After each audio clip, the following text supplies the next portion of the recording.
Muy buenos días. Damos las gracias a la Dirección del Deporte Universitario por permitirnos este espacio en la barra de lesiones deportivas. Tengo el gusto de presentarles al doctor José Luis Meléndez Toribio, que es residente de tercer año de la especialidad de Medicina de la Actividad Física y Deportiva, el cual tratará con nosotros el tema sobre lesiones musculares. Bienvenido, doctor, y muchas gracias. Muchas gracias, doctora, y muchas gracias una vez más a Deporte UNAM y a la Dirección General del Deporte Universitario por permitirnos estos espacios para platicar un poco, esta vez acerca de puntos específicos de lesiones, ¿no? Y en este caso, yo quisiera hablar un poco acerca de las lesiones musculares. ¿Por qué decidí hablar de las lesiones musculares? Bueno, porque son lesiones que muchas veces pasan desapercibidas o menospreciadas, ¿no? Generalmente cuando tenemos alguna fractura, pues guardamos el reposo necesario, se quita la actividad, un poco de la actividad física, no toda por completo, pero sí se utiliza pues un poco más el tratamiento para hacer que el hueso consolide. Pero en el caso de las lesiones musculares, no sé si les ha pasado que muchas veces tienen una lesión muscular y quieren seguir realizando el ejercicio o el paciente quiere seguir realizando el ejercicio a pesar de que tiene esta lesión, ¿no? Entonces no son para menospreciarlas porque también se pueden complicar y también nos pueden dar pues alteraciones futuras, ¿vale? Entonces por eso vamos a hablar acerca de este tipo de lesiones. Aquí están mis datos y pues ya la doctora Cristina ya me presentó. Primero vamos a definir qué es una lesión muscular. Entonces, estas lesiones son alguna alteración del músculo, ya sea funcional o estructural, que pueda producir una pérdida de tiempo en el entrenamiento o disminuir el rendimiento en la competición del atleta o en el rendimiento en la competición del deporte recreativo que estemos practicando. Entonces, si perdemos entrenamientos, si me disminuimos el rendimiento de, ya sea nuestro rendimiento o el rendimiento del atleta, entonces estamos hablando de una lesión muscular, ¿no? Entonces es una alteración en el músculo que puede producir este tipo de cosas. Ahora, ¿cómo están compuestos nuestros músculos? Bueno, este es un esquema muy general que les voy a mostrar para ver cómo o cuál es la composición de los músculos. Podemos ver que aquí este es el músculo esquelético o el músculo en su composición más grande o macrosómica, como nosotros le decimos. Y podemos ver que estos músculos además están constituidos por distintas fibras musculares que se organizan, por ejemplo, en fascículos, como los fascículos musculares. Y después estos fascículos musculares o estas fibras musculares van a estar compuestas por miofibrillas. Va desde lo más grande hasta lo más pequeño, ¿no? Desde el músculo, como en este caso el músculo del bíceps braquial, hasta las miofibrillas, que son conjuntos de proteínas encargadas de la contracción muscular.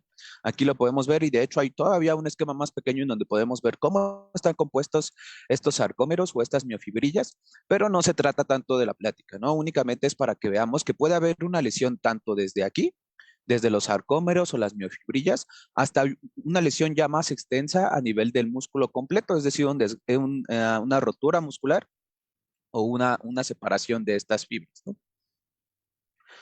Ahora, ¿cuál es la frecuencia de las lesiones musculares? ¿Con qué frecuencia se presentan?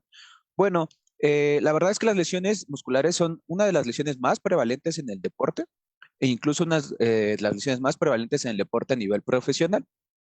Por ejemplo, en deportes, los más comunes y de lo que vamos a hablar o de la literatura que está sacada de esta charla es acerca de fútbol, soccer, ¿vale? Toda la evidencia que ahorita les estoy presentando generalmente se presenta en este deporte. Sin embargo, no es el único en donde se presentan este tipo de lesiones. En todos los deportes generalmente se pueden presentar lesiones musculares. Por ejemplo, el siguiente es los deportes de pista como el atletismo. También encontramos al rugby, al básquetbol y el fútbol americano, ¿vale? Y en el fútbol soccer, por ejemplo, como les decía, tenemos una presencia, una ausencia promedio de los días que el jugador de fútbol pasa sin entrenar o sin jugar por la lesión muscular de hasta 223 días. O sea, no es es casi un año de tener parado ese atleta precisamente por este tipo de lesiones. Entonces es importante saberlas diagnosticar, saberlas tratar y como ya habíamos visto en una charla previa los lunes, saberlas prevenir también, ¿no? Esto significa aproximadamente 148 entrenamientos de esos 223 días y hasta 37 partidos. ¿Cuál es el grupo muscular que más comúnmente se lesiona? Este es un estudio realizado en Barcelona. Ellos publican constantemente una guía acerca de lesiones musculares y ellos encontraron que el grupo que más frecuentemente se lesiona, en el caso del fútbol, que como sabemos utiliza la musculatura de los miembros inferiores, pues serían los músculos isquiosurales, ¿vale? Hasta en un 37%. Dentro de estos también están los músculos, los que le siguen, perdón, son los músculos aductores, que aquí en la gráfica lo podemos ver, estos hamstring son los isquiosulares, luego le siguen los aductores, que es este de aquí que dice hip brain, luego los músculos cuádriceps, que es el de aquí, y finalmente los músculos gastrocnemios, ¿vale? Entonces aquí podemos ver cuáles son las lesiones más comunes en cada grupo muscular. Pero algo que es importante de destacar y que por eso lo puse con esta animación es que en el soccer y en la mayoría de los deportes que no son de un contacto físico tan agresivo como por ejemplo a lo mejor en el fútbol americano, en el rugby, que sí hay un contacto físico que pueda llegar a provocar traumatismos. En la mayoría de los deportes, como en este caso en el fútbol soccer, el 96% de lesiones ocurren sin un trauma, es decir, sin un contacto físico con ya sea la extremidad de algún otro jugador o con algún aditamento de la cancha. Entonces, por eso pusimos aquí la imagen de no era penal, porque sabemos que ahí no hubo contacto físico, ¿no?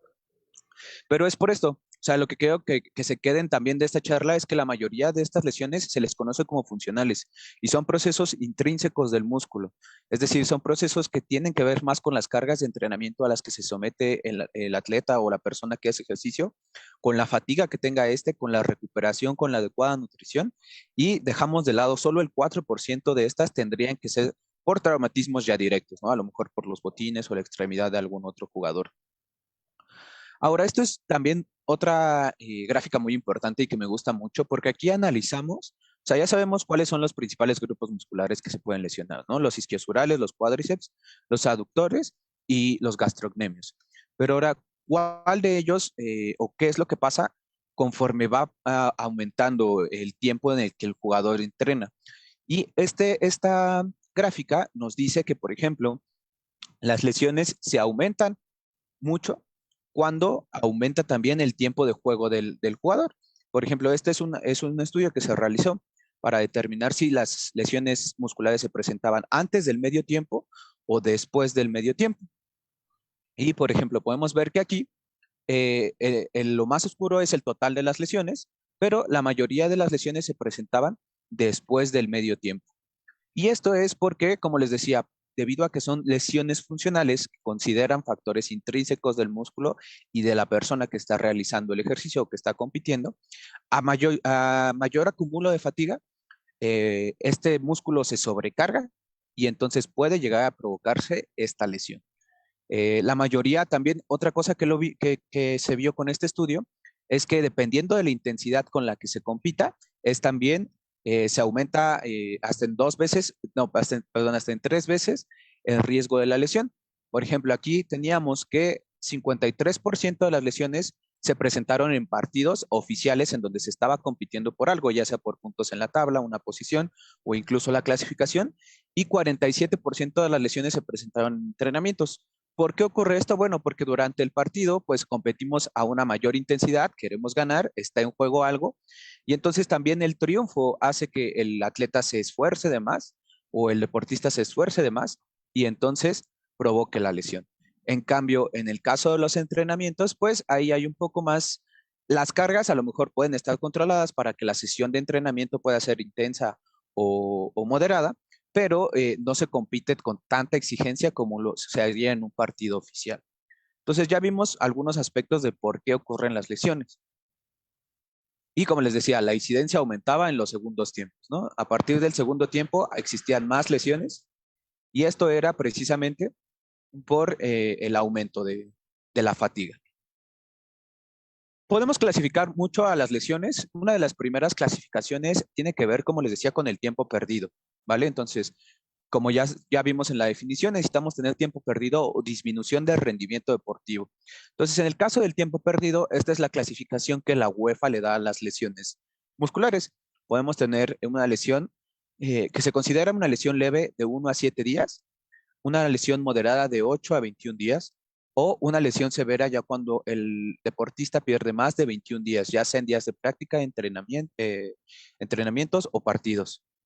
Y aquí, como les decía, anteriormente se consideraba primero al tiempo perdido, esto es time loss, o aquellas lesiones que requerían forzosamente una atención médica, ya sea en el campo o saliendo de él, pero que no permitían o que no tenían tiempo perdido. O sea, se atendía la lesión inmediatamente, se recuperaba el atleta y entonces no perdía ni entrenamientos ni algún otro tipo de partidos. Pero después se aumentó esta clasificación y ahora también se considera el tiempo perdido, la disminución en el rendimiento deportivo, igual puede ser con o sin tiempo perdido, y las lesiones también que requieren atención médica, ya sea con o sin tiempo perdido o con y sin reducción en el rendimiento deportivo. Entonces, esta clasificación es cada vez más compleja, ¿no? Cada vez se extiende más, cada vez tenemos que considerar más cosas. Y es precisamente porque en un inicio únicamente clasificábamos a las lesiones musculares dependiendo de si había o no daño estructural y dejábamos a las lesiones musculares de tipo funcional de lado. Cuando empezamos a ver que eran más prevalentes las lesiones de tipo funcional, pues entonces es cuando les empezamos a meter cada vez más en las clasificaciones, ¿no? Entonces, el problema de la clasificación de las lesiones es que no hay un consenso en la terminología. O sea, muchas veces acudimos con algún médico y dice, tienes un desgarro muscular, tienes una contractura, tienes una laceración, tienes un aumento de tono. No hay un consenso de que toda esta nomenclatura ya es anticuada y de hecho ya no se utiliza. Ahorita vamos a especificar la nomenclatura actual.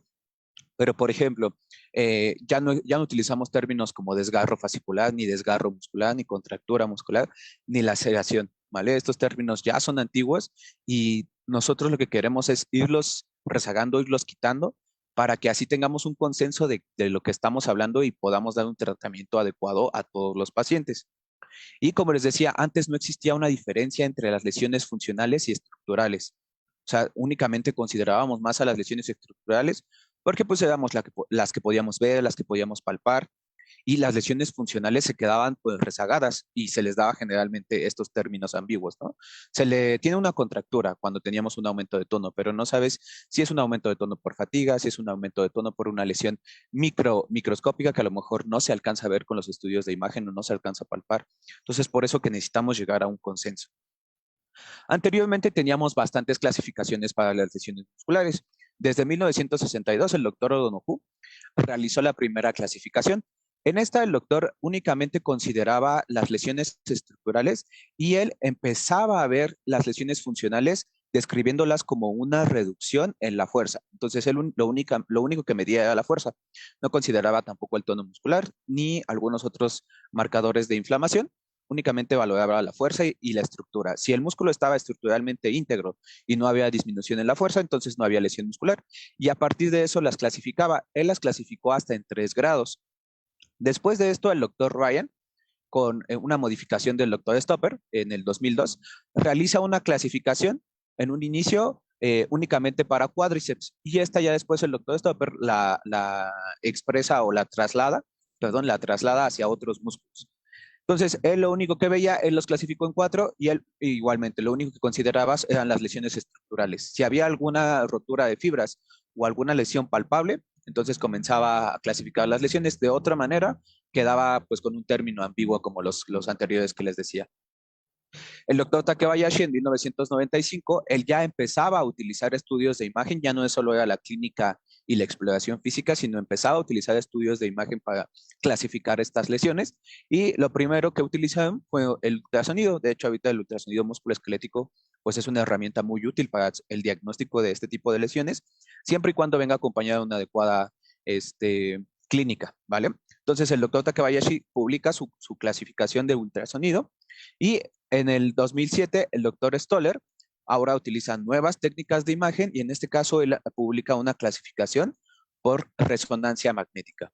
En estas dos, nuevamente, únicamente se consideraban los daños estructurales que pudieran haberse visto o que se podrían ver con las técnicas de imagen, por ejemplo, con el ultrasonido o con la resonancia magnética, pero no consideraba pues las lesiones funcionales.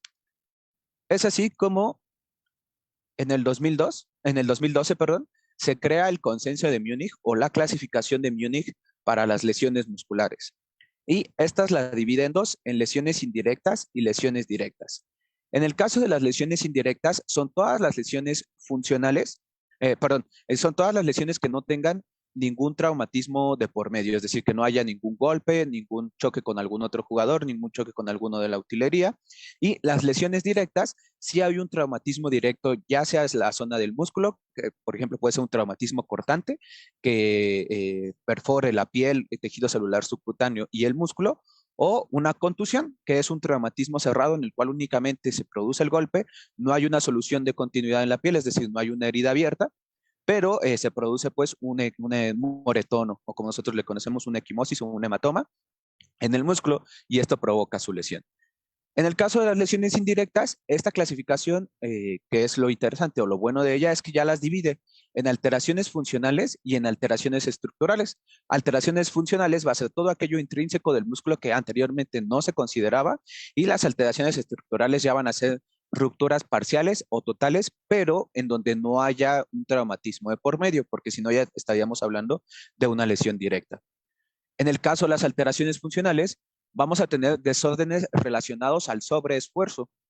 Y dentro de estos desórdenes relacionados al sobreesfuerzo, además las vamos a clasificar en A y B. En el caso del sobreesfuerzo A, es aquel que se realiza o es la lesión muscular que se tiene por fatiga muscular, mientras que el B es el llamado dolor muscular asociado al ejercicio de inicio tardío. También lo pueden encontrar como DOMS. Este dolor muscular asociado al ejercicio de inicio tardío es un dolor que se produce, por ejemplo, cuando nosotros empezamos a realizar un programa de ejercicios en el cual vamos a hacer una rutina de fuerza y no conocemos adecuadamente o no dosificamos adecuadamente nuestras cargas. Al día siguiente tenemos un dolor en los músculos que hayamos trabajado y se sienten como contraídos, como si tuvieran un aumento de tono, adormecidos, pesados, y eso es a lo que se conoce como el DOMS. Uno, en el caso de la puede ocurrir durante los entrenamientos o posterior a ellos, y el otro generalmente es posterior al entrenamiento. Y en el caso de la otra clasificación de las lesiones funcionales, tenemos a los desórdenes neuromusculares. Estos desórdenes van a ser divididos a su vez otra vez en dos, que son los desórdenes neuronales y los desórdenes musculares. Generalmente, la mayoría de lesiones que vemos de lesiones funcionales son las que nosotros conocemos como lesiones funcionales relacionadas al músculo, y es precisamente por el acúmulo de fatiga del músculo y el aumento de tono que se produce en este. Y en el caso de las lesiones estructurales, bueno, vamos a tener que puede ser una rotura parcial del músculo o una rotura total del músculo. Aunque no exista traumatismo, la fuerza generada en los músculos, si hay una disminución de la elasticidad del músculo, se aplica una carga excesiva, una contracción súbita, puede romperse el músculo, aunque no exista traumatismo. Esto sí llega a pasar y es bastante común también en los atletas, sobre todo a la hora de realizar algún sprint, algún cambio de dirección. Se aplica estas fuerzas excesivas, se puede romper el músculo y el paciente lo refiere como que escuchó un chasquido o como que un golpe de liga, perdón, no, como un golpe de liga en el muslo o en donde fue la lesión muscular que produce este tipo de alteraciones. En cuanto al diagnóstico, ya vimos más o menos cómo se clasifican actualmente las lesiones musculares. Entonces vamos a tomar en cuenta que ya no utilizamos terminología antigua como desgarro, ni rotura, desgarro, ni contractura, ni nada de esto, sino que ya tenemos que clasificarlas en una lesión funcional o una lesión estructural, y con base en eso vamos a hacer el diagnóstico y el tratamiento de nuestro paciente. Ahora, el diagnóstico, a pesar de que tenemos estudios de imagen muy sensibles y muy específicos para detectar la solución de continuidad o la ruptura de ciertas fibras musculares, lo más importante siempre para hacer el diagnóstico de este tipo de lesiones es la clínica, ¿vale? Es el interrogatorio y la exploración física, es lo que nos refiere a nuestro paciente, cómo lo revisamos, y con ello vamos a poder hacer un diagnóstico adecuado que después, a ver si podemos confirmar, ya sea con ultrasonido o resonancia magnética. En el caso del interrogatorio, lo primero que tenemos que interrogar a nuestro paciente es que si ha tenido una lesión muscular similar, ya sea reciente, en un periodo menor a 3 meses, o en un área cercana, porque un músculo lesionado que no recibe una adecuada terapia, que no recibe un adecuado tratamiento, tiene un riesgo hasta de 3 a 5 veces más de volverse a lesionar, ¿vale? Entonces, por eso es importante investigar los antecedentes. Ahora, también necesitamos conocer el mecanismo de lesión. ¿Qué estaba realizando el paciente, el atleta o el deportista cuando ocurrió la lesión? Empecé a lo mejor a hacer un sprint, hice un cambio de dirección, caí de un salto. Todo esto nos habla acerca de cuál posiblemente puede ser el músculo lesionado y cuál fue el mecanismo que lo causó. Y finalmente, también tenemos que preguntarle si se refiere a algún tipo de dolor, aumento de tono en el músculo. Entonces ellos generalmente nos empiezan a decir que sí. Generalmente el aumento del tono muscular sin palpación de algún defecto orgánico, es decir, sin palpación de alguna solución de continuidad, sin palpación de algún agujero que podría estar formado por la ruptura de fibras musculares, entonces es sugestivo de daño funcional. Pero por eso es importante que no solo nos quedemos con el interrogatorio, no solo es importante preguntarle a los pacientes, sino también realizar un examen físico, es decir, una exploración física adecuada. En la inspección tenemos que determinar que este examen tiene que ser comparativo. Quiere decir que ambas extremidades, por ejemplo, si la lesión ocurrió en la pierna derecha, tenemos que descubrir la pierna derecha y la pierna izquierda. Así vamos a revisar adecuadamente ambas extremidades y podemos darnos cuenta, por ejemplo, si hay un aumento de volumen en la pierna lesionada o si hay una disminución de la musculatura en la pierna lesionada porque ya no se está utilizando adecuadamente. Entonces, siempre un examen comparativo. En el caso de la inspección, tenemos que determinar si hay una inflamación, o sea, un aumento de volumen, un aumento de tamaño en el miembro afectado y generalmente buscar si hay un hematoma, ¿no? Cuando nosotros vemos un hematoma, y tenemos una lesión por contusión directa o una lesión funcional, estructural de tipo indirecto, tenemos que pensar en que hubo alguna rotura de fibras. Esta rotura provocó la salida de sangre y esta salida de sangre pues generó el hematoma, ¿no? Entonces, una vez que vemos un hematoma ya con unas dimensiones importantes, con un volumen importante, lo más sugestivo es que tengamos una lesión estructural, es decir, que se hayan roto las fibras musculares y estas lesiones obviamente van a tardar más en cicatrizar. Tenemos que utilizar otras medidas para realizarlo. Y en el caso de la palpación, es decir, comenzar a tocar al paciente, bueno, tenemos que determinar pues si hay algún tipo de aumento de volumen, aumento de temperatura en los tejidos aledaños al músculo, como la piel o el tejido celular subcutáneo. También tiene que ser comparativa como la inspección. Y en el caso de las lesiones funcionales, vamos a encontrar que un aumento de tono en el músculo, es decir, cuando nosotros lo palpamos, el músculo se siente duro, se siente como si estuviera contraído constantemente. Y esto es porque la irritación de las fibras musculares provoca este aumento de tono como una protección al músculo, ¿vale? Y en el caso de si encontramos un músculo relajado, pues podríamos determinar también que posiblemente podríamos estar enfrente de una lesión estructural, porque al estar rotas estas fibras musculares, el músculo ya no se contrae de manera adecuada y entonces puede haber este tipo de lesiones, ¿no? O encontrarnos con un músculo que no tenga un tono adecuado. Los rangos de movilidad también es importante conocerlos. Y algo que tenemos que también evaluar es primero los rangos de movilidad de manera pasiva y también de manera activa. ¿A qué me refiero con pasivo y activo? Bueno, activo es que el paciente lo realice, es decir, que él trate de realizar la contracción de los músculos que nosotros le indicamos.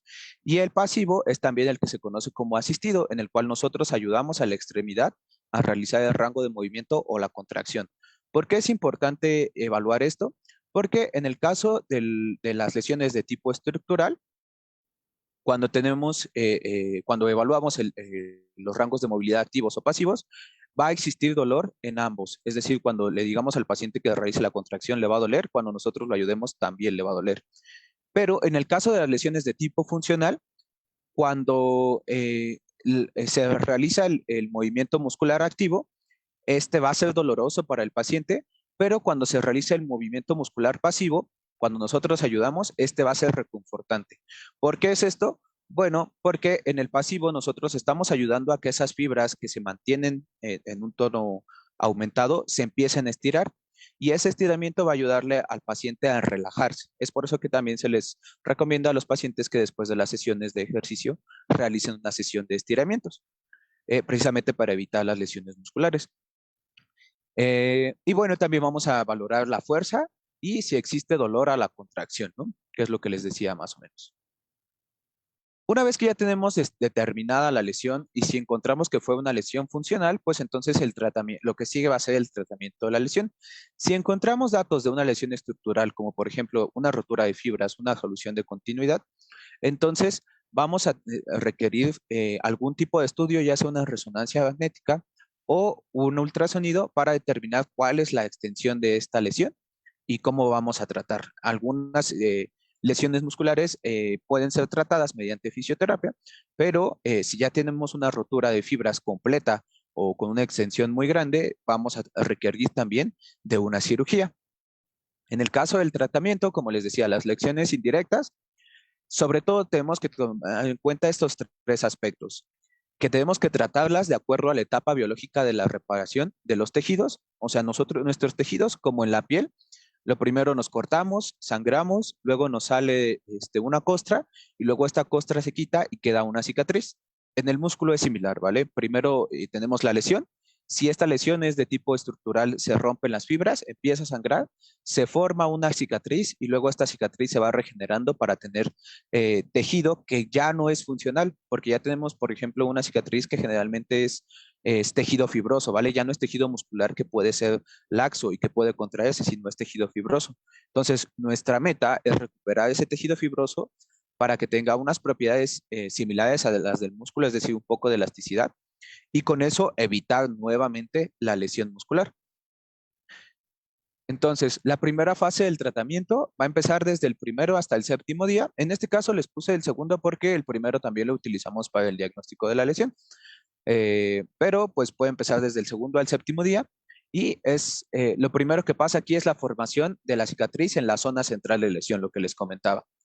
Y vamos a utilizar de 24 a 72 horas, o sea, de 1 a 3 días, algo que se conoce como PRICE. Este tipo de terapia PRICE se compone de la P, que es protección, R de REST, que en español sería descanso, I de ICE, que en español sería hielo, C de compresión y E de elevación. Entonces, protección, descanso, hielo, compresión y elevación. Eso es lo que nosotros le ponemos a los pacientes durante las primeras, desde el primer día hasta los 3 días de la lesión.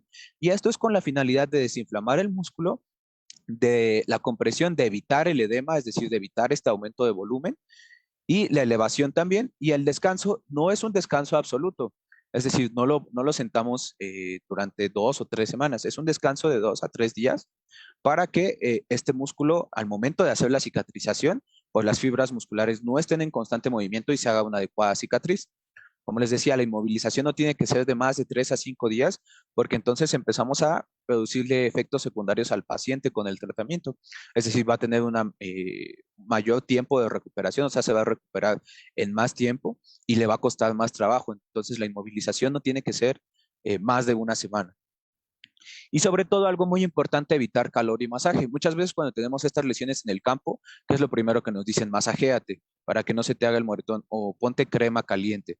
Y este tipo de cosas hay que evitarlas porque la crema caliente o el masaje van a aumentar la cantidad de sangrado que tenga esa lesión, va a tener un mayor acúmulo de sangre y entonces va a producir una inadecuada reparación de los tejidos. Entonces es importante evitar esto, al menos en las primeras 24 a 72 horas. Una vez que ya pase este lapso de tiempo, ya podemos empezar a valorar si es necesario aplicar calor y masaje, porque efectivamente esto ayuda sobre todo a disminuir el aumento de tono que tiene el músculo, pero inicialmente no podemos permitirnos ponerlo. La segunda fase del tratamiento ya tiene que ver un poco más con el ejercicio y la terapia física que se va a realizar. Y sobre todo aquí vamos a buscar el aumento de elasticidad de esta cicatriz que les digo, ya no es tejido muscular, sino ya es un tejido fibroso que nosotros conocemos, que ya no es funcional, pero que nosotros podemos darle ciertas propiedades para que no se vuelva a lesionar. En este caso, pues también tenemos que conservar los rangos de movilidad y que durante estos rangos de movilidad haya ausencia de dolor. Y muy importante es que vamos a introducir el fortalecimiento de la musculatura del core, o sea, de la musculatura central.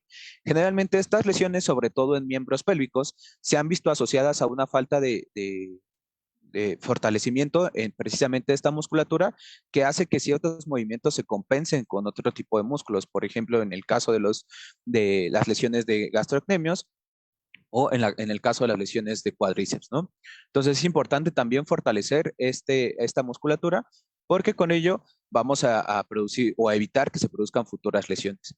Y en el caso del paciente que su entrenamiento era pues, de resistencia aeróbica, para no perder precisamente la capacidad cardiorrespiratoria que ya tenía, podemos empezar con ejercicios de bajo impacto, como por ejemplo realizar bicicleta estática o natación, en el cual la baja gravedad que hay en el agua, pues evite que haya un aumento, ¿no?, de esta lesión.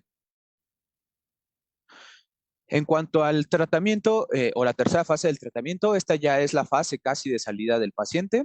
En este caso ya tenemos que cumplir con criterios clínicos, es decir, que no haya dolor, que ya no se palpe ningún defecto, que ya no haya un moretón. Y aparte criterios de imagen. Si utilizamos diagnóstico de imagen por una lesión estructural, pues tenemos que ver que ya haya una cicatrización, que ya no haya fibras que a lo mejor se puedan observar rotas. Y con eso, esta es una de las primeras partes del tratamiento en la fase 3. Ahora, también vamos a tener ausencia de dolor, pero en la fase 2 teníamos una ausencia de dolor únicamente en la movilización o en los rangos de movilidad. Ahora vamos a tener una ausencia de dolor también en la realización de los ejercicios que pongamos durante la terapia física. Podemos ya también iniciar con estiramientos desde 10 segundos hasta 1 minuto.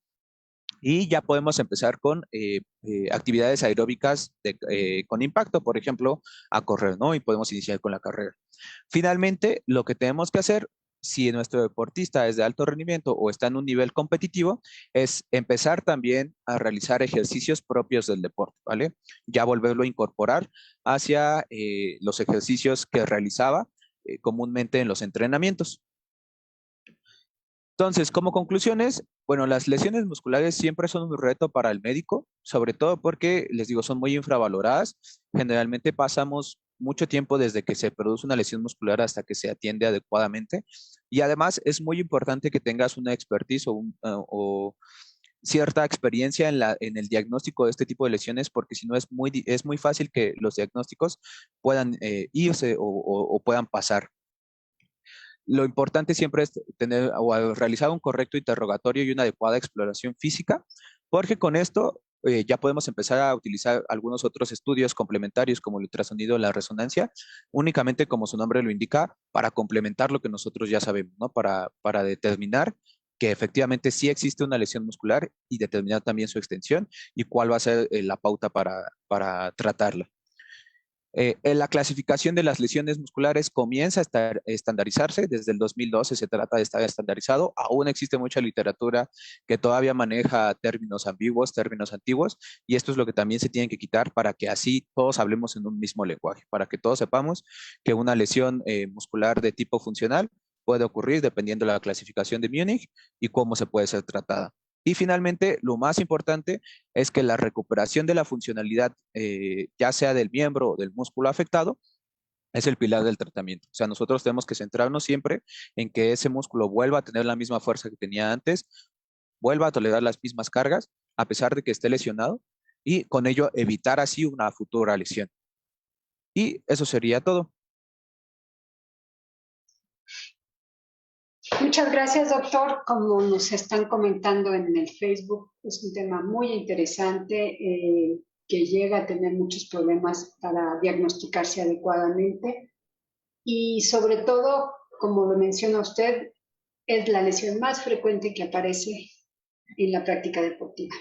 Nos dice bien usted que cerca del 30% de todas las lesiones son lesiones musculares.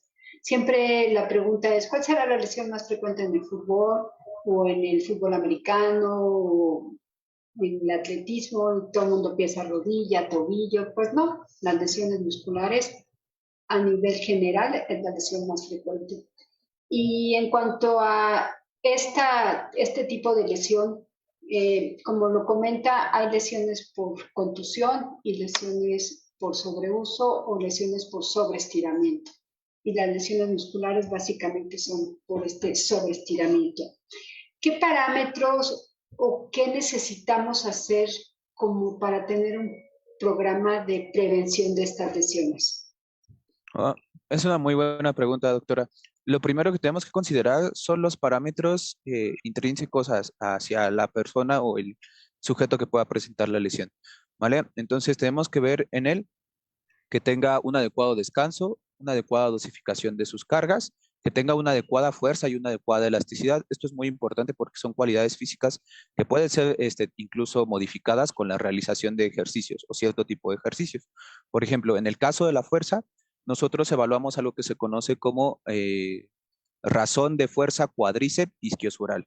¿Qué quiere decir esto? Que haya un balance entre la fuerza del músculo de adelante de la pierna, que es el cuádriceps, y un balance del músculo que está atrás de la pierna, que es el isquiosural.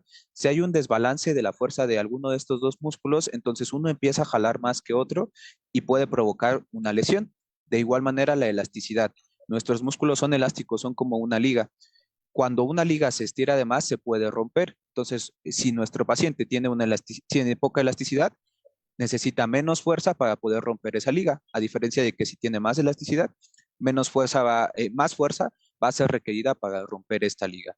Son principalmente algunos que se han visto y pues también en los programas de prevención lo que se hace precisamente es fortalecer los músculos y mejorar la elasticidad, además del control de las cargas del entrenamiento. ¿El calentamiento es importante para prevenir estas lesiones? Otra cosa importante es precisamente también en el caso del calentamiento, podemos dividirlo en caso de la prevención de lesiones musculares, en un calentamiento de tipo estático, un calentamiento de tipo dinámico.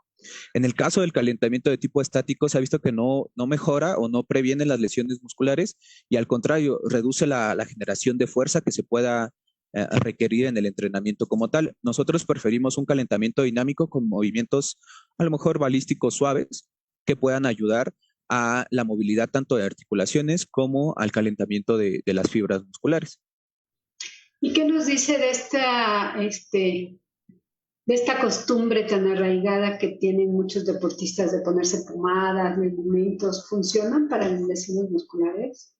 Justo es también por lo que quería hablarles acerca de esto, porque muchas veces cuando tenemos la lesión, lo primero que hacemos es utilizar un remedio casero o algo que nos han recomendado porque le funcionó a alguien más. Es importante que si tenemos una lesión muscular acudamos al médico para que tengamos un adecuado diagnóstico y tratamiento, porque si dejamos pasar esa lesión, en un futuro va a tener más complicaciones que beneficios ese tratamiento casero que se aplicó. Pero a ver, ¿el aplicar pomadas en vez de calentar es útil? No. Siempre la sensación térmica que produce una pomada de estas calientes es únicamente a nivel de la piel y a lo mucho tejido celular subcutáneo. Los calentamientos aumentan la irrigación sanguínea y con esto se aumenta la temperatura, ya sea dentro del músculo o de las articulaciones, además de que mejoran otras cosas como la lubricación articular y el adecuado movimiento de las extremidades.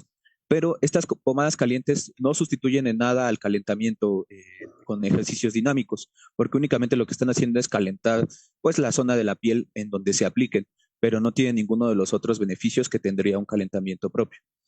Sí, mencionan por ahí que lo único que se calienta son las manos de quien está aplicando.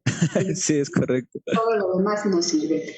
Ok, ahora, para hacer el diagnóstico, nos dice que aparece un hematoma. ¿Este hematoma aparece en el sitio de la lesión? Eso es importante también determinarlo. Generalmente, por ejemplo, en el caso de las lesiones que son en los miembros inferiores, el hematoma puede desplazarse hacia otro lado por el efecto de la gravedad. Entonces, a lo mejor está sangrando y esta sangre se va hacia abajo, por la rodilla o incluso la pierna, siguiendo algo que se conoce como fascias musculares. Entonces, no necesariamente el hematoma puede estar en el sitio de la lesión, pero sí es importante que si lo encontramos y es muy grande, determinar que puede ser una lesión estructural y hay que estarla buscando, ¿no? Ya sea mediante la palpación o algún estudio de imagen. Ok, es correcto. ¿Y este hematoma aparece inmediatamente? No, generalmente se tarda entre 3 a 5 días. A los 3 días ya es evidente, pero generalmente hay algunos pacientes que a lo mejor la lesión es muy profunda y entonces tarda en aparecer el hematoma, pero de 3 a 5 días es el término o el tiempo adecuado para que aparezca. Sí, entonces tener cuidado cuando hay una lesión muscular, estarse revisando periódicamente y no solo en el sitio de la lesión, sino a lo mejor más distal a la lesión, porque bueno, la aparición de un hematoma nos denota una mayor severidad en la lesión. ¿Es correcto? Es correcto, doctora, una mayor gravedad. Ok, en cuanto al tratamiento ya nos dijo esto de ponerse pomadas, sábila, hierbas, todo esto realmente no lo hagan. Es importante que tengamos un diagnóstico adecuado y sobre todo, como menciona el doctor, pues este tipo de masajes lo que hacen es favorecer un mayor sangrado. Lo que queremos justamente es limitar el sangrado para que la recuperación sea mucho más rápida. ¿Algún otro comentario, doctor, ya para terminar? No, únicamente que sí tengan muy presentes que las lesiones musculares son muy prevalentes, que cuando tengan alguna acudan inmediatamente al médico, no se esperen, para que así si a lo mejor tengan una recuperación cortita, no se prolongue el tiempo de recuperación por pues una falta de atención médica. Y eso sería todo, doctora. Sí, además es importante que muchas veces cuando las lesiones musculares son grandes, cuando hay un sangrado importante, podemos tener complicaciones posteriores como un síndrome comportamental, como una cicatriz dolorosa por mucho tiempo. Entonces sí, hacerlo de manera adecuada y con el personal adecuado, el diagnóstico y el tratamiento, pues para que nos podamos recuperar bien y para poder seguir disfrutando nuestro deporte. Pues muchísimas gracias, doctor, muy buena plática y Gracias, espero doctora. que al público le haya servido, sobre todo, como yo siempre digo, saber qué hacer, pero sobre todo qué no hacer en el caso de este tipo de lesiones. Damos las gracias a la Exacto. Dirección del Deporte Universitario por permitirnos este espacio y los esperamos la próxima semana con un tema que vemos de igual interés. Muchísimas gracias.